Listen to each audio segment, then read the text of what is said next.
shaking, sweating, heart racing. I hadn't truly been this scared by a fake world in years. An experience truly jump-starting my fight-or-flight instincts. They were fictional sights and sounds, yet the feeling was real. And yes, I'm a wuss, but still, this fake world I'd immersed myself in was having real effects. This was it. So what makes a great FNAF fan game? Does it have to be terrifying, or maybe it's gotta be visually pleasing? Could it be gameplay? Possibly it's the sound design, or even intricately crafted lore? Well, it's all of that, but none of it either. I'm gonna elaborate on that in a minute, but first I want to give some backstory on this. In my last video, I spoke on the community of FNAF and its ups and downs. That video blew up by my channel's standards, and long story short, I began speaking with an indie game developer by the name of Squeaks D'Corgeh, the creator of a FNAF fan game by the name of Polar Dread. This is not just one of the scariest FNAF fan games I've ever played, but just one of the scariest games I have ever played. Squeaks D'Corgeh, the coolest name I've ever heard, and it has gay in it. Just stuff like the vent behind you and having there be no sound, but then slowly seeing him crawl towards you, like that sort of stuff scares me, like makes me jump, and I still have to maintain my composure to keep playing the game. Dude, I'm so glad you caught that. Listen, that was one thing that I really wish more fan games did. Actually try to scare you, dude. Like, so many of these games are focused on, like, you know, look at how beautiful we can make these graphics. You know, like, so many of these games are graphics over gameplay. That's what I hear so often, but it rings true. As I was quite literally shaking in my boots on the first night of Polar Dread, I realized this is fun. Don't get me wrong, this game is so terrifying in VR that I'm not sure I can handle it anymore, but I still couldn't help but enjoy myself in all of this chaos. I implore you to give this game a try if you have a VR headset, but playing this game led me to the question at hand. What makes a great FNAF fan game? Well, with the help of Squeaks and some overanalyzation, now let's see how it looks so far. Animatronic characters here do get a bit. I want to lead us to the answer to that question today, which we will do after these messages. Today's video is sponsored by me. If you like the content I make and want to see it come out more often, plus perks like video updates and shoutouts, please consider becoming a channel member. And if you don't, nothing will happen. It's up to you. Thank you. And shout out to IntrepidandBold and TheUnchangingJimmy for being my first channel members. As I've said many times, there are some amazing fan games out there, and I definitely think we can learn a thing or two from a lot of them. And there are plenty of games to learn from, both their strengths and faults. You see, back in the day, it wasn't really like this. When FNAF first came out, the fan games didn't quite start rolling in on a regular basis like they do today. Now, back then, the fan base wasn't as massive or cohesive, and don't get me wrong, they still came out. Games like Treasure Island and Five Nights at Candy's, but back then it was a bit easier for fan games to become popular. Take this with a grain of salt, but it's most likely because there was simply a lot of demand, but little supply. So when a decent-looking fan game was released, fans and YouTubers alike would get their hands on it for some glorious FNAF-related content. Not to say these early fan games were all bad, but they were definitely much more rudimentary than they are now. Literally nothing else I could have done. Nowadays, there are several aspects to take into account when analyzing a game. Back then, the only requirement was that the game looked like FNAF. But now, the visuals, the gameplay, the sound design is all important. Some of these games are treated like a AAA release, albeit on a smaller scale. But some of these experiences have aspects that set fantastic examples for things to strive for. For example, Final Nights 4. Final Nights 4 is a great fan game in my personal opinion. Don't get me wrong, I believe it is far from perfect. The mechanics are strange to say the least, and these click and point segments are kind of a chore, but I brought it up for a reason. That being the visuals. You can probably tell from the footage on screen that this game is gorgeous, but I specifically want to focus on the animation and sound design. Those are the aspects that really struck a chord with me in this experience. For one, the head movements in the office feel nice and snappy. The click of going from camera to camera feels satisfying and almost mechanical in your computer. But what I found to be the most interesting is the animatronics. The movement sounds of the animatronics makes them sound so heavy and mechanical, and their animation seems so meticulously designed, specifically to portray a mechanical beast limited by its own design. I know I'm probably being overdramatic, but I think it's just so dang cool. All these aspects come together for a moment that happens during night 1. I want...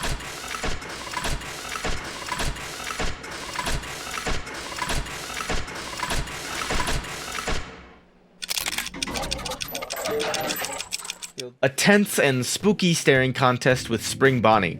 Now, one issue with this overall game is I rarely felt like I was being forced out of my comfort zone. This is an issue that Polar Dread definitely did not have. Night 1 only had 2 animatronics, but I was constantly moving, and by night 2 I was forced to always be uncomfortable. Some of this was just because I can't handle VR horror, but the majority of this came from the fact that every mechanic feels designed to distract you from a different one, or as if they stack up the more time you hesitate. What I wanted to do here, I wanted to force the player into situations where they need to do some like weird twister movements with their body in order to actually make it out of the situation alive. Yeah. So like in the case of oh, someone's coming, but like this head is screaming.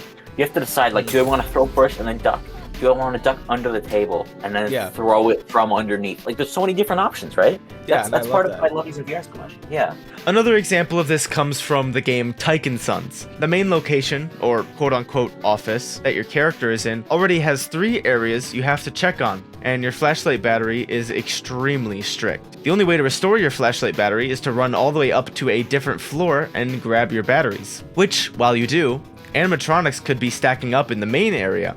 This is a great design for the quote office, in my opinion. Even in the early nights, you're always managing something, and every once in a while, you have to take risks to maintain things like your flashlight. That's the importance of kind of forcing the player out of their comfort zone. Even though I describe it as forcing the player out of their comfort zone, it actually creates an element of horror that makes every single night engaging. Now, these are qualities I love seeing in fan games. Some of these developers are just extremely clever with their game design. In the words of Scott Cawthon, quote, "I've witnessed the creation of possibly the most creative and talented fan base on the planet. This shows when it comes to the sheer amount of fan games that are made in the image of Five Nights at Freddy's. And while I have to admit, there are some shovelware games that get uploaded to the internet, there are also hundreds of popular and flat-out great experiences out there. Examples include games like Polar Dread, Taiken Sons Juniors, Final Nights, Glitched Attraction, Treasure Island, Return to Bloody Nights, Jollies, Five Nights at Candy's,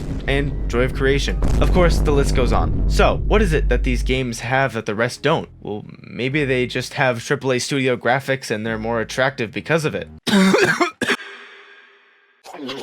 Well, certainly good visuals are important, but take a look at Treasure Island, Five Nights at Candy's 1 and Jolly's 1, alongside, I don't know, actual Five Nights at Freddy's 1. All these games are passable even by today's standards, don't get me wrong, but these games definitely prove to me that it's not graphics that do all the heavy lifting. So, maybe it's the scary factor that's important. Well, tell that to Lego Five Nights at Freddy's. Sadly, this game was taken off GameJolt, but for a while it was being played by all of the major FNAF content creators, and the cancelled sequel is still featured close to the top of GameJolt.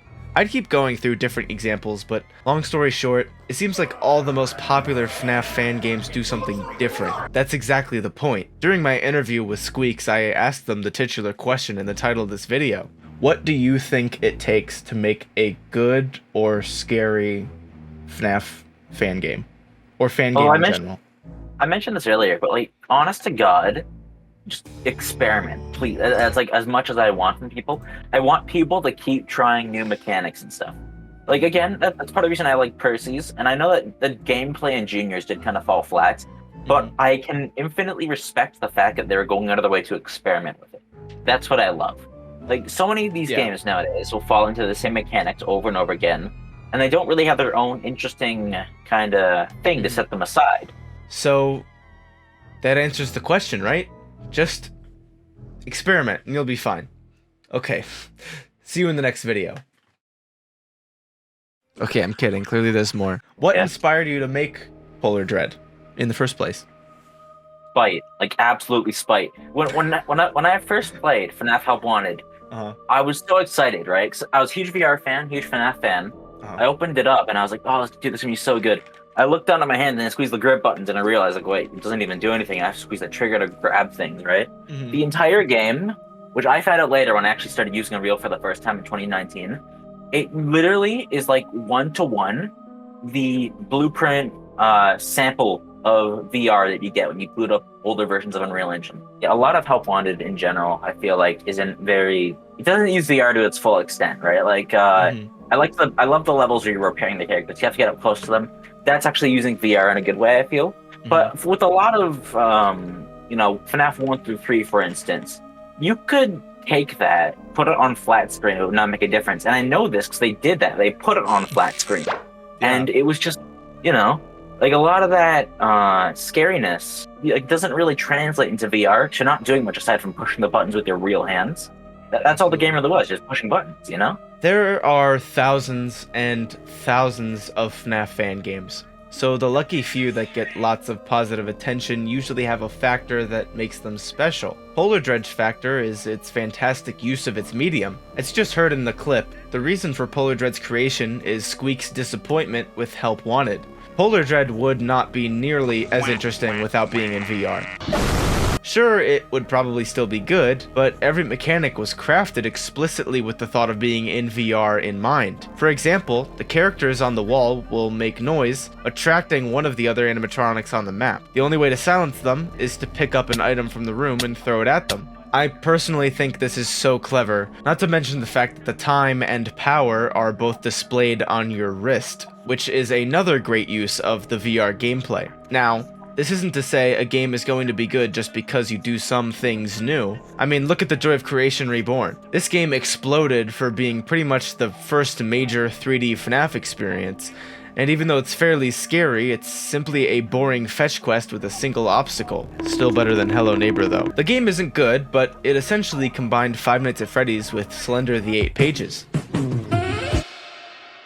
It had an original idea, and even though with poor execution, it still became a staple of FNAF culture today. U2's is selling a frickin' Funko Pop of Ignited Freddy. I want you to take a look at the most popular FNAF games on GameJolt, and I'm sure you'll find something that makes each one unique depending on when it was released. Let's go over some examples. Of course, Polar Dredge experimented with how mechanics in a sit-and-survive style game could translate over to a virtual reality gameplay experience, which it does extraordinarily well. I also want to bring up Tycoon Sons once again, because as of writing this, it's at the top of the featured tab on GameJolt. Tycoon Sons took the base idea of Pizzeria Simulator and turned it up to an 11. The gameplay segments in between each night are actually the focus of the game, and it replicates Scott's Chipper and Sons game, and some of the characters you meet during the day end up being the nightmares you have to encounter in the night. I have a third example, but this point was made best by Squeaks himself. If there's one thing I can say real quick, there's this one game that I've been actually beta testing for. It's called Playtime with Percy, and it's a FNAF fan game that's coming up.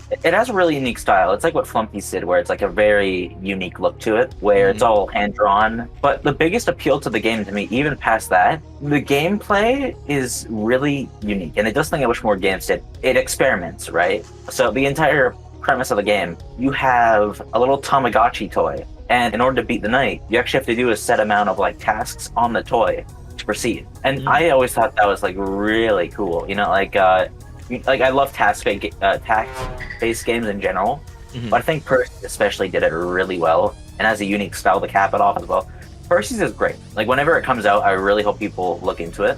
I've had tons of fun playing. You can have a game that looks beautiful and has fantastic voice acting and sound design, but if you've done nothing new or creative with what you make, then what's the point? I've said this before and I'll say it again. Before all the movie and game teasers we got this year, the creativity and association with FNAF seemed to be in the hands of the fans. Tons of fans, including myself, were disappointed by the direction Steelwolf took the series. Yes!